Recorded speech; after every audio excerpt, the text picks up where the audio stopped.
Hello friends, good morning. So here we are with the second session of friction on inclined plane. Okay. So in the previous question we had discussed about the angle of repose, right?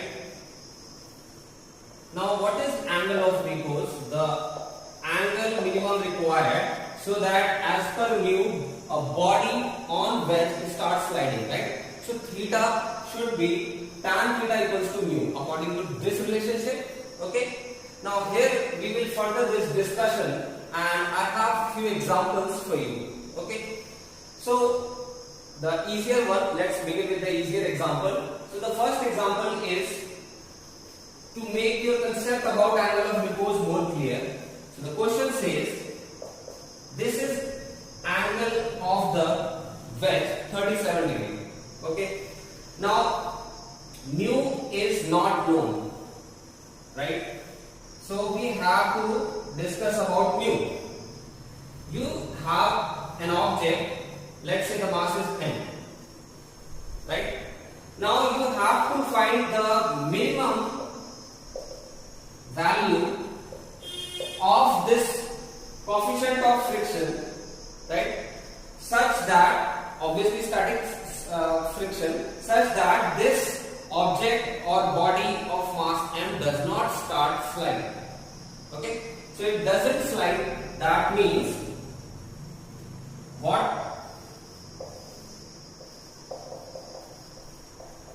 is the minimum value?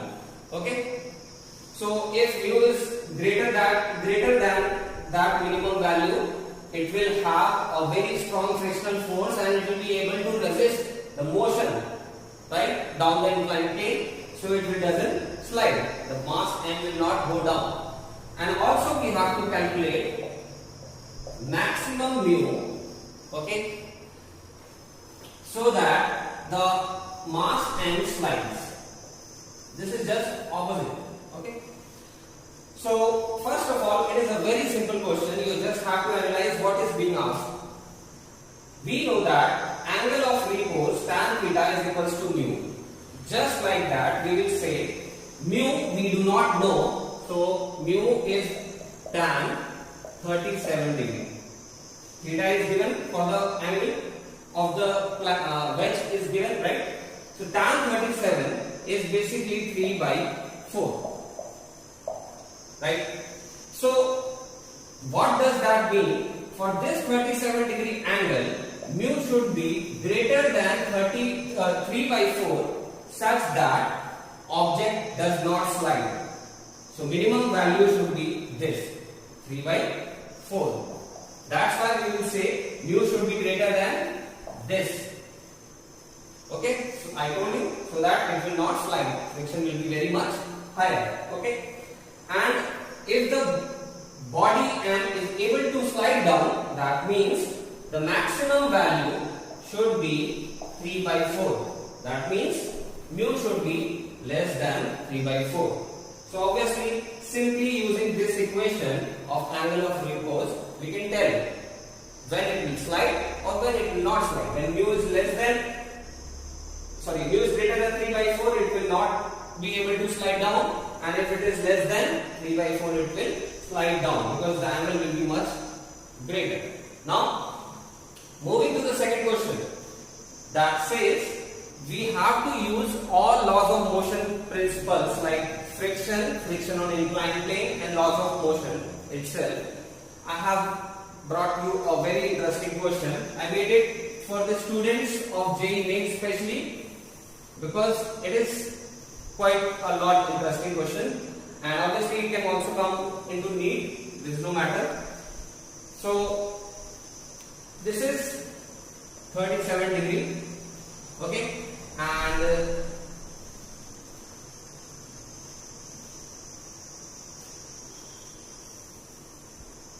this is 53 degree,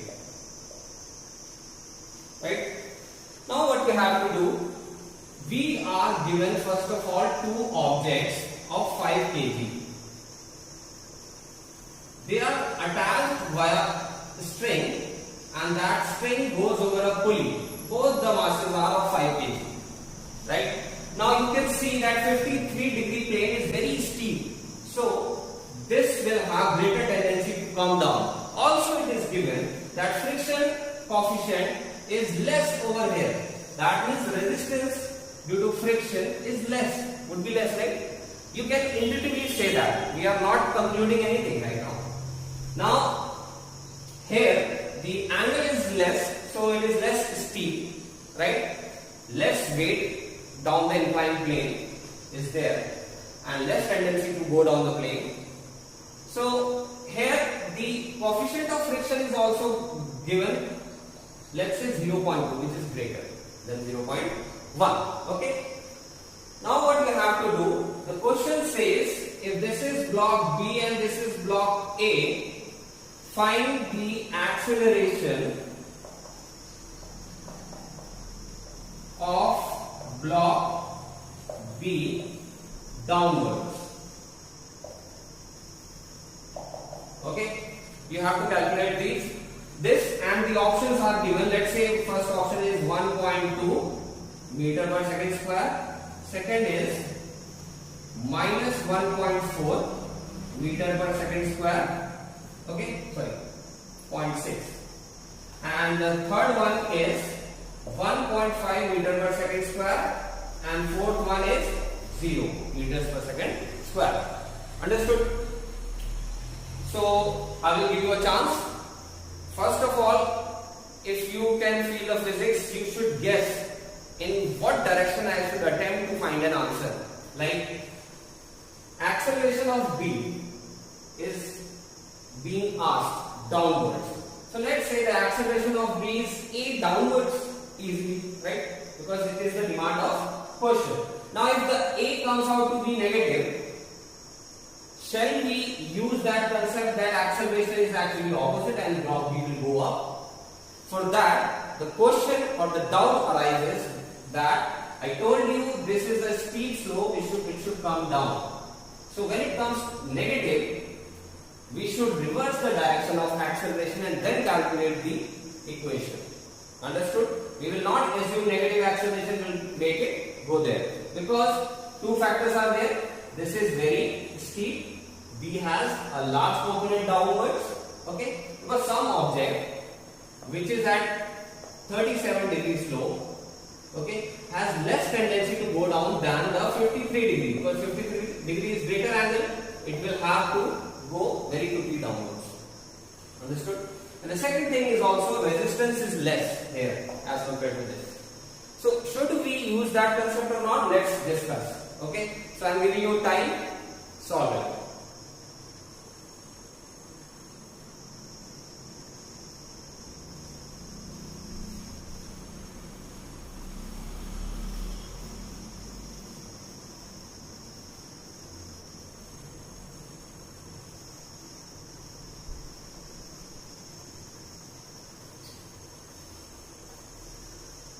You have to consider two phenomena.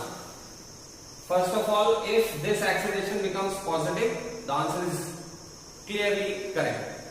But if it comes out to be negative, should we consider that acceleration of B should be upward or not? That is the main question, right? So let's solve it. First of all, for the free body diagrams, what we will do, we will simplify this thing. First of all, mg, that is 5 into gravity downwards. Reaction, this is R1, okay, and this is mg components. These are mg components. This is also theta, so this is mg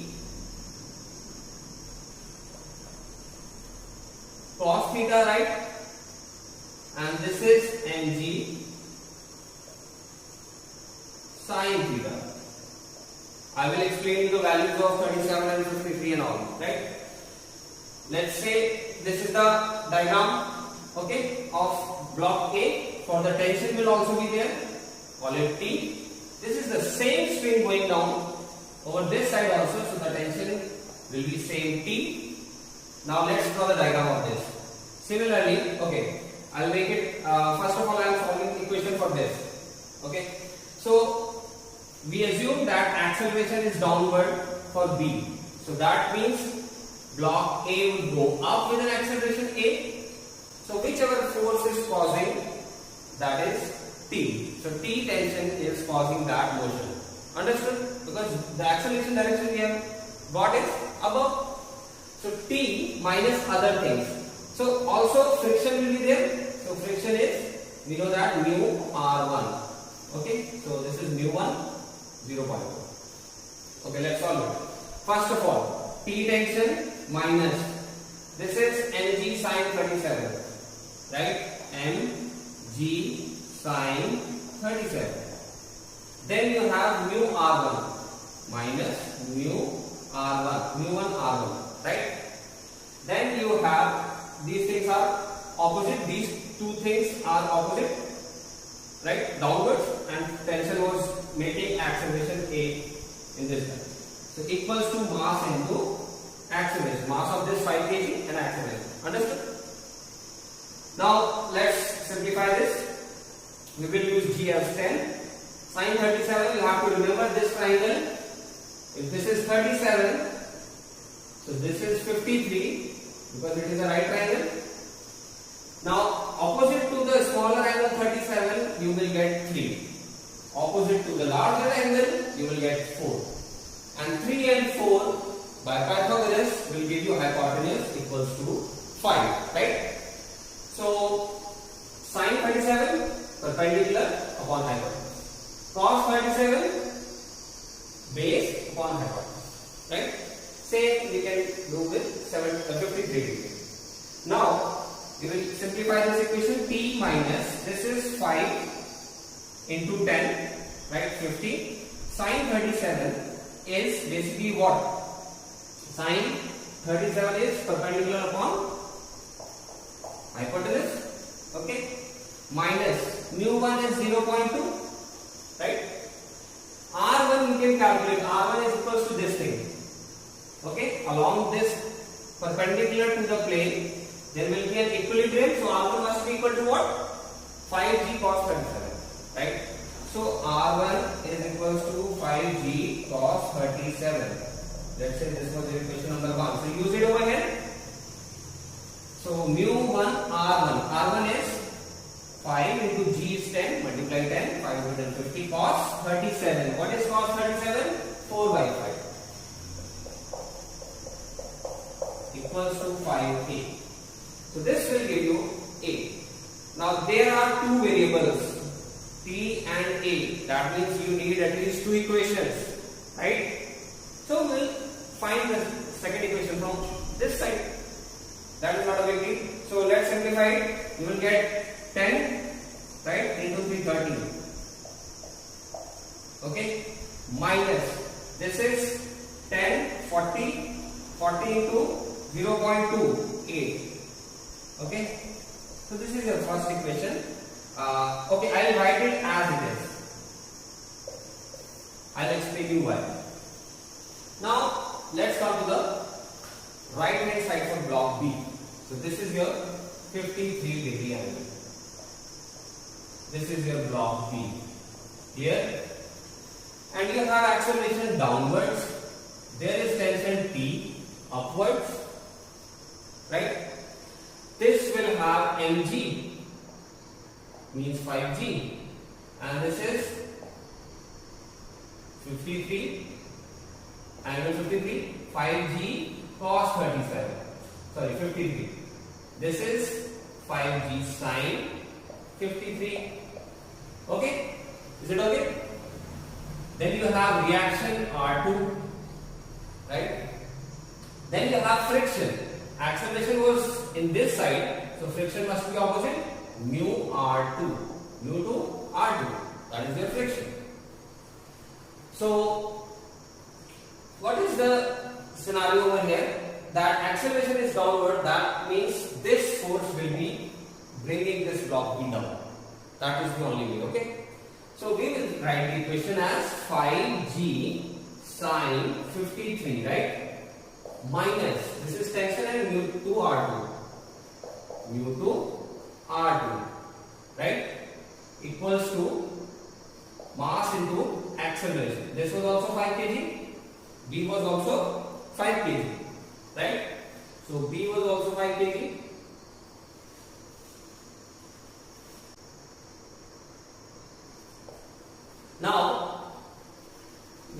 simplify this again. R2 must be 5g cos 53, right? So R2 is equals to 5g cos 53. This is your third equation. Say use it over here.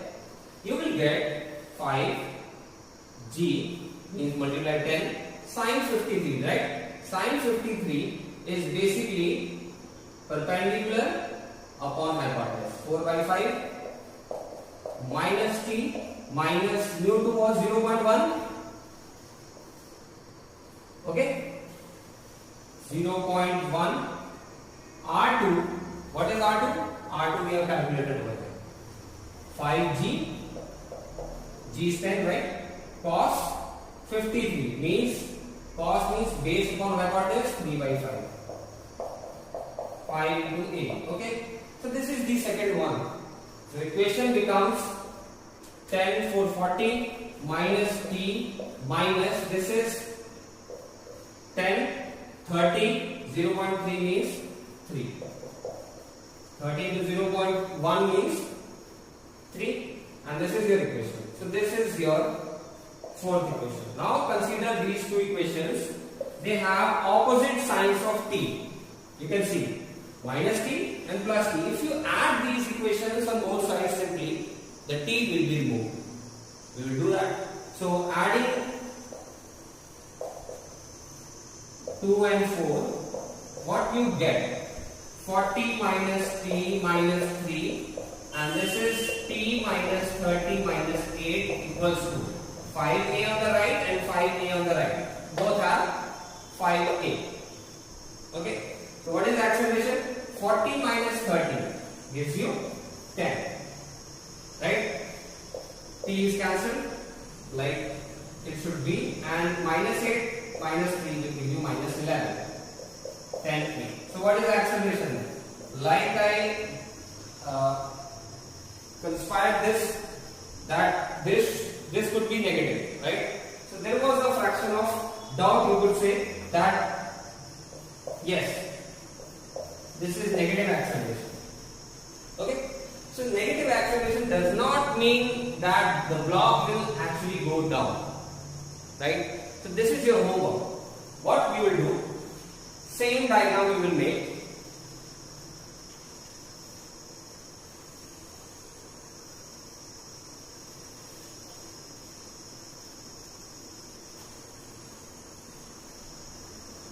You will make the same diagram, okay, and then you will see that, okay, the equation over here was 40 minus t, right, minus 3 equals to 5a. That was the important equation. Okay, so what you have to do, the second case, if you consider, you can use this concept that this is 53, this is 37. There are two blocks. Now this B block now is going up, so this will go down. Again the same tension, right? So you will use this concept. So likewise you can draw the same free body diagram. We know that this will be mg sine 37, right?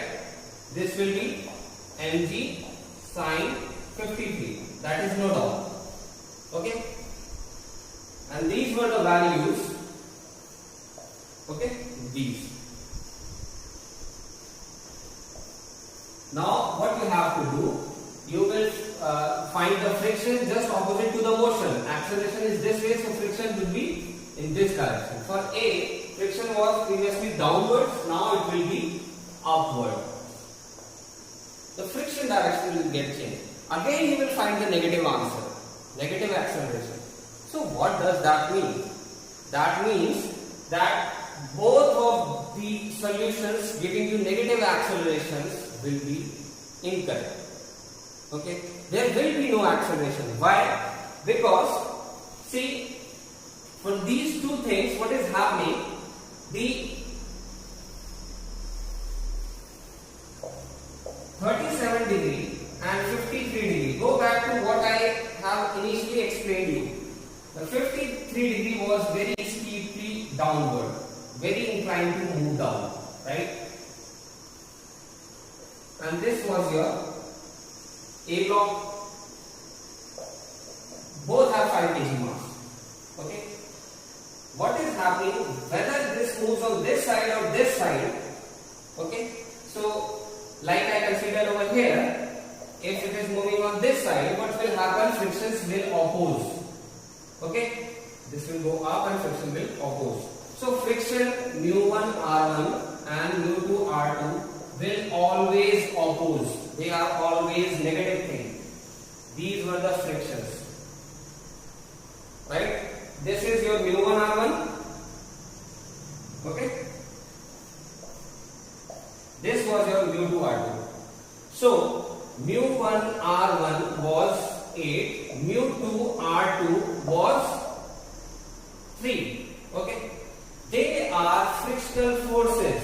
So, frictional forces are always opposing to the motion. Right? So, they always oppose the motion. So, they are in both equations negative. So, how we should solve this question? I am telling you that concept. This is a very important phenomena and a very good trick to remember. Then what is happening? You both have same mass, but which has the steel component downward? This had 40, right?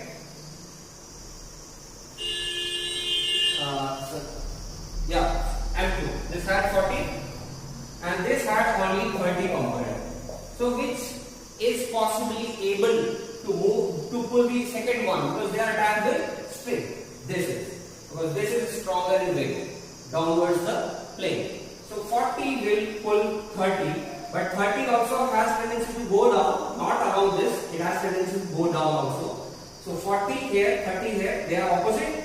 So 40 minus 30 is the effective weight. You can say the difference in weight, which is 10. Right?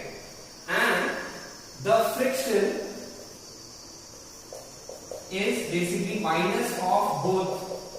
Total opposing friction will become minus 8 and 3. mu1 R1, 8 and 3, mu1 R2, mu2 R2, right? They will be minus 11. So, friction available is greater. So, if friction available is greater, right, there should be no motion. This is the limiting friction, maximum friction available or maximum possible friction. Okay?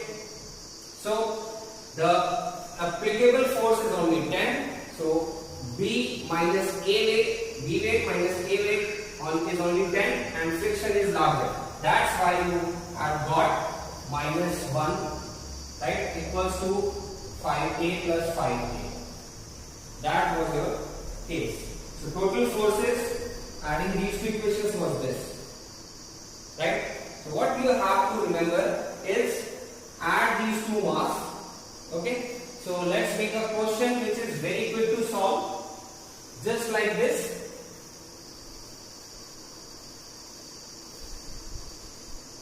This is the fundamental concept of inclined plane. If you get negative answer, this is not correct, that you should say opposite acceleration. Negative does not mean on inclined plane that it should be negative acceleration when friction is available. Okay? That is only for friction, not for linear dynamics where friction is not involved, because that is the complication that it is maximum. Right? It is self-adjusting force. It can have maximum value up to this.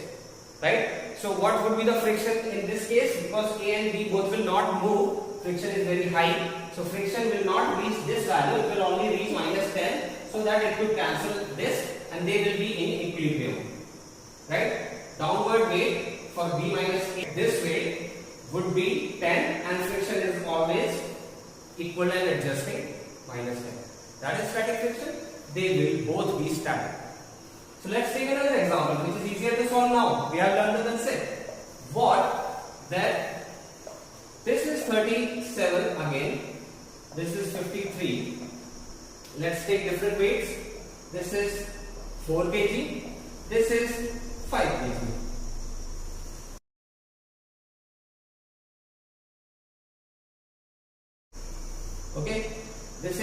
0. Let's say it is 0.25 and it is 0.2. Okay, difference is not much. Weights have difference. Anything we could take. Now what we will do, we will find the delta weight. Okay, so delta weight will be mg sin theta, right? 40 and 30 were the mg sin theta. So mg sin 37, right? That is mg sin 37. The downwards weight along the possible motion, that is along the plane, right? This is, and say this is W1 and this is W2, which is 5g sin 53. So you have, this is as 40 sin 37. Sin 37 was 3 by 5. So you have got 8, 3 is 24 Newton. And here you have 50 sin 53. Sin 53 means 4 by 5. Right? So this is 40. So delta weight would be whichever is greater. 40 Newton is greater. 40 minus 24, 16 Newton. Now let's judge whether the friction is up to this mark or not. Friction mu 1 R1, that is first friction. Opposing force. This is R1 equals to mg cos 37, right? So mu is 0.25 mg, right? Okay, so what was m? Mass was 4, g cos 37 is 4 by 5, right? So you get 8, 5 is 40, right? This can be written as 0.25 is 1 by 4, this gets cut, so you have got 8. This is first friction force. Mu to R2, what is mu to R2? Mu to R2 you can calculate from this side, okay? Similarly, mu mg cos theta. So mu mg mass into gravity. Cos 53 means, cos 53 is 3 by 5, right? This becomes 10, 30, 30 and this is 6. So their sum is 8 and 6 means 40. This is F2. Okay. So delta weight is greater than the total friction. Total friction is minus F1 plus, minus F1 and F2 minus 8 plus 6, 14 Newton. And this was the weight difference, which is 16. So what is heavy? The weight effect. Weight effect is stronger, so they will move. How they will move? They can move in such a way which has greater effect, 40, right? So 40 was for this one. So acceleration would be in this direction. And like I told you, there W1 minus F, right? Delta W minus F equals to total mass is 4, 5. See, this was on the right hand side of both equation number 2 and equation number 4 were there. They were 5A, 5A. So this will be this effect. 16 minus 40. Understood? 16 minus 40 is equals to 9A. So acceleration would be 2 by 9 meters per second square. Understood? And direction would be this, because this had this W2 which was greater. So that will be the direction. Right? 40 was greater than 20. So hope this solved your doubt. It was a very critical type of question and you have to remember this one. Hope this sorted out. Thank you.